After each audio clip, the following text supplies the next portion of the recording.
Hello, I'm Nisha Menon. I'm a learning coach, and today I'm going to tell you about the top 21 habits of successful students.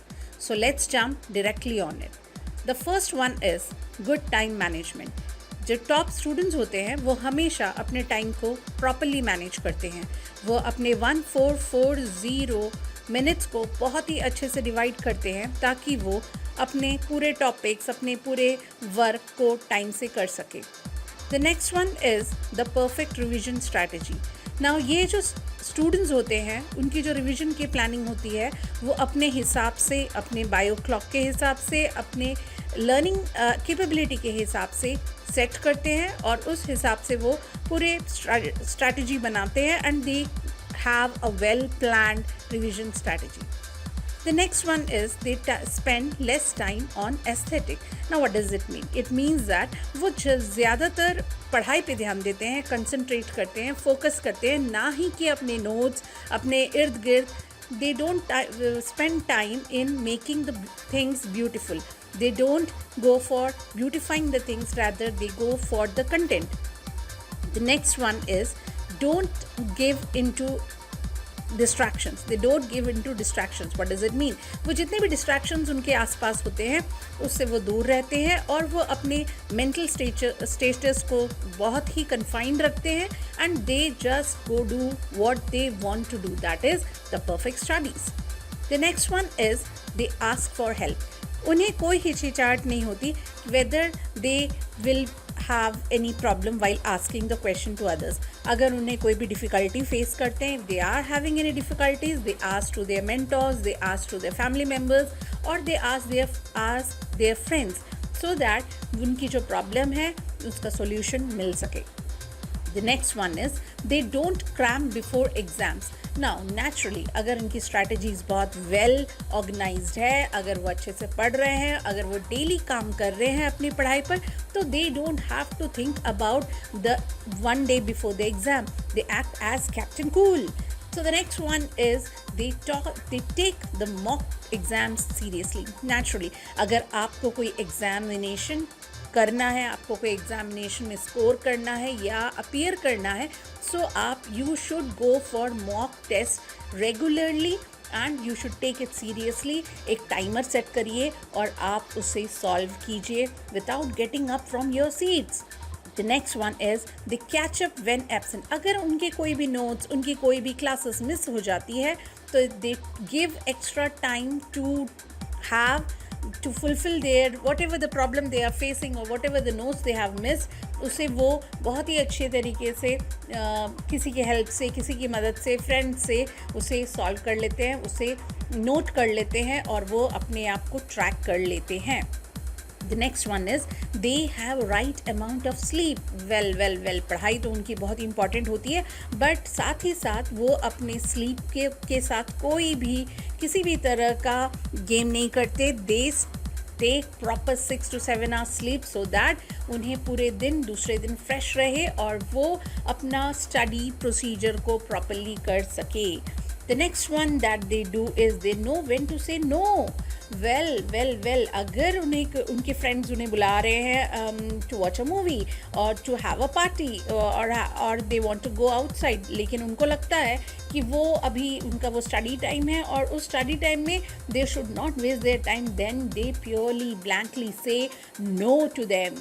So the next one is they help others to learn. आप लोगों को तो पता ही है, अगर हम कुछ पढ़ चुके हैं, हम किसी की मदद करते हैं तो हमारी जो नॉलेज है वो और एनरिच होती है. So they always try to help others to learn and learning through learning is the concept. The next one is they recognize when they procrastinate. Now what is procrastination? It is a time stealer, children. सो ये आपको ध्यान देना है कि successful students जो होते हैं उनको पता रहता है कि वो कब प्रोक्रास्टिनेट कर रहे हैं, कब वो अपने काम को टाल रहे हैं, कब वो अपनी पढ़ाई को टाल रहे हैं, तो वो उसे रिकॉग्नाइज करते हैं और प्रोक्रास्टिनेशन से दूर हो जाते हैं. The next one is they does their homework straight away. They don't wait for time. वो मुहूर्त देख के नहीं काम करते. As soon as they come out of their whatever the schedule is, they go straight away and they do the homework, which is very important. और आपको तो पता है आपके बायो क्लॉक, आपका बायो क्लॉक कैसा है, whether you are an early bird और इवनिंग और अ नाइट आउल रैदर। तो आप यूजुअली जो स्टूडेंट्स होते हैं, जो सक्सेसफुल स्टूडेंट्स होते हैं, वो अपने टाइम को जज करते हैं। अगर वो मॉर्निंग में सही फील करते हैं कि उनकी पढ़ाई ज़्यादा अच्छी होती है, then they does as much studying in the morning. वैसे ही आप अपने बायो क्लॉक के हिसाब से अपनी टाइमिंग को सेट कर सकते हैं। The next one is they focus on quality rather than quantity. उन्हें जो पढ़ना है वो अपने टास्क को बहुत अच्छे से जानते हैं कि किस टास्क को करना उनके लिए प्रायोरिटी है। वो उस टास्क की प्रायोरिटी को समझकर उसे क्वालिटी के बेस पे अच्छी तरह से according to the mark distribution, और जैसा उनको लगता है कि उसमें क्वालिटी ज़्यादा है, they study that first and they don't depend upon the quantity. वो जल्दबाजी में नहीं होते, वो अपनी जो भी टॉपिक्स हैं उसे क्लियरली पढ़ते हैं। The next one is the practice using past papers. Well, this is one of the basic strategy which we can use for scoring better. That is previous year question papers. So previous year question papers को बहुत ही अच्छी तरीके से पढ़ना चाहिए, उन्हें solve करना चाहिए। जो क्वेश्चंस बार बार रिपीट हो रहे हैं, इससे वो समझ जाना चाहिए आपको कि they are of much importance.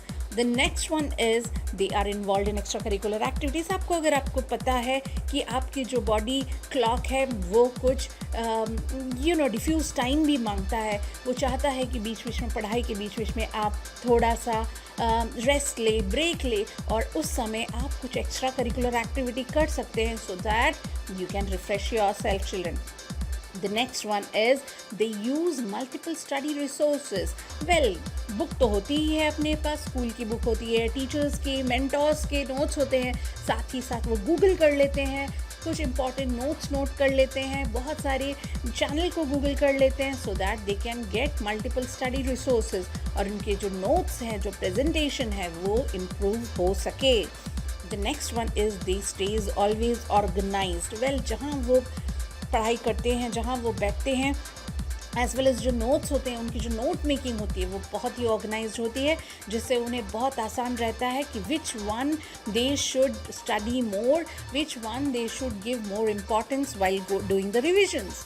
The next one is they have a distraction free study space.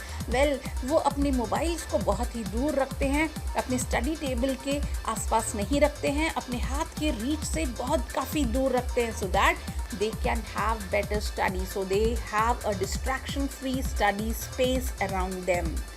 Last but not the least, they have a growth mindset. ना आप लोगों को तो पता ही है, माइंडसेट दो तरह के होते हैं, एक है ग्रोथ माइंडसेट और दूसरा है फिक्स माइंडसेट।